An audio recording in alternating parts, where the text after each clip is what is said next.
নমস্কার বন্ধুরা, easy cooking blog video থেকে আপনাদের স্বাগতম। আজকে আমি জলপাইয়ের আচার বানিয়ে দেখাবো। চলুন শুরু করা যাক। আমি এখানে 2 কেজি জলপাই ভালোভাবে বোটা ফেলিয়ে পরিষ্কার করে ধুয়ে নিয়েছি। আমি জলপাইগুলো সিদ্ধ করে নেব। চুলায় পাতিল বসিয়ে দিয়েছি, জল গরম হয়ে এসেছে। দিয়ে দিলাম সামান্য লবণ ও হলুদ, দিয়ে জলপাইগুলো ভালোভাবে সিদ্ধ করে নেব। বন্ধুরা, আমি অতি সহজেই অল্প মশলায় এই আচারটা বানিয়ে নিয়েছি। আপনারাও চাইলে এভাবে বানিয়ে নিতে পারেন। এখন জলপাইগুলো দিয়ে দিলাম। বন্ধুরা, অতি সহজে এই আচারটা বানিয়ে নিতে পারবেন। যারা আচার বানাতে পারেন না তারা এই ভিডিওটা দেখলেই আচার বানিয়ে নিতে পারবেন। অতি অল্প সময় লাগে। বন্ধুরা, এখন শীতের দিন, জলপাইয়ের সময় আপনারা ঝটপট বানিয়ে ফেলুন জলপাইয়ের আচার। জলপাই চলে গেলে আর আচার বানাতে পারবেন না। আমি এখন জলপাইগুলো সিদ্ধ হয়ে গেছে, উঠিয়ে নিলাম। উঠিয়ে ঠান্ডা করে নিয়েছি। এখন হাত দিয়ে চেপে চেপে রোদে শুকিয়ে আচারটা বানিয়ে নেব।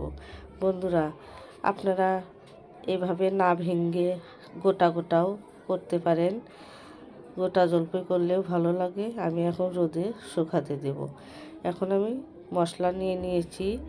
দারচিনি, মহরি সস বা মিষ্টি সস, আর হচ্ছে পাঁচফোড়ন আর গোটা শুকনা মরিচ। মশলাগুলো আমি ভালোভাবে ভেজে নেব। মশলাগুলো একসঙ্গে ভেজে গুঁড়ো করে নেব।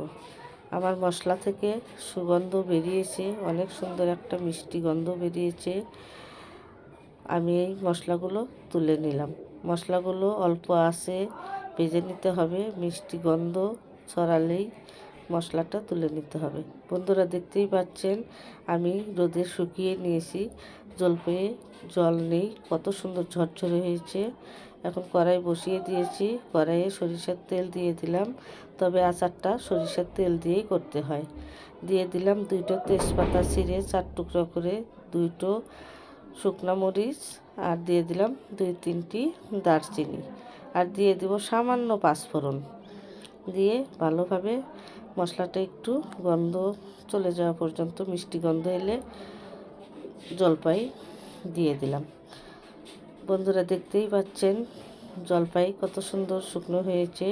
আর একটু রোদ দিলে ভালো হতো, তবে আমার হাতে সময় নেই।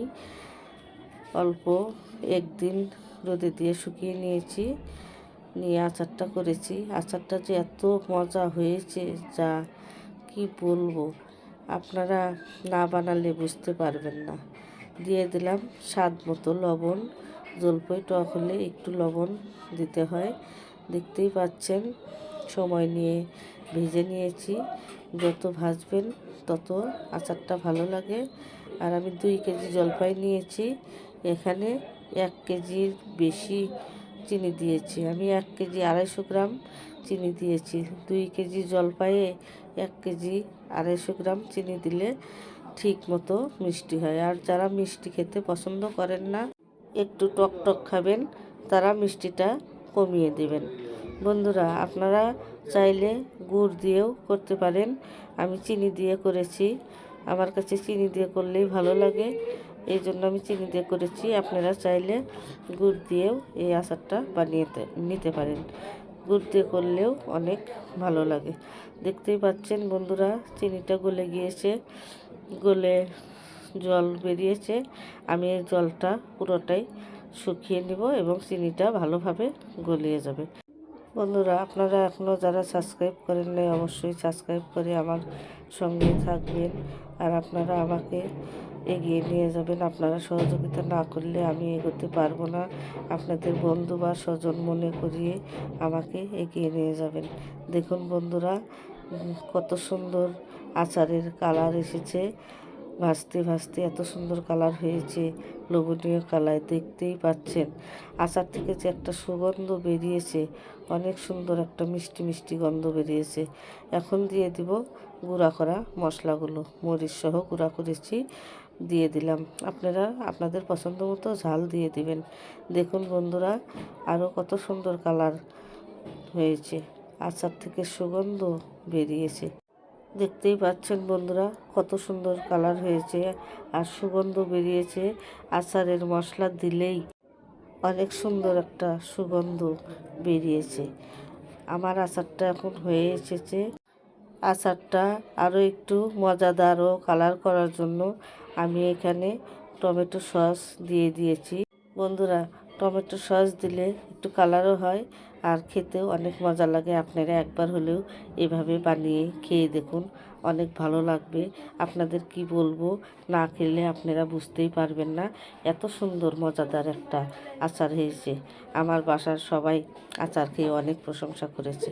বন্ধুরা, এখনও যারা আমার ভিডিওতে লাইক সাবস্ক্রাইব করেন নাই, অবশ্যই লাইক সাবস্ক্রাইব করে দিবেন, বন্ধুদের মাঝে শেয়ার করে দিবেন, আর অবশ্যই কমেন্টে জানিয়ে দিবেন কেমন হয়েছে আমার এই জলপাইয়ের আচারের রেসিপিটি। আমার আচারের রেসিপিটি ভালো লেগে থাকলে অবশ্যই লাইক কমেন্ট সাবস্ক্রাইব করে দিবেন। আর নিয়ে আসবো নতুন কোনো রেসিপি। এ পর্যন্ত ভালো থাকুন, সুস্থ থাকুন, সবাইকে অনেক অনেক ধন্যবাদ।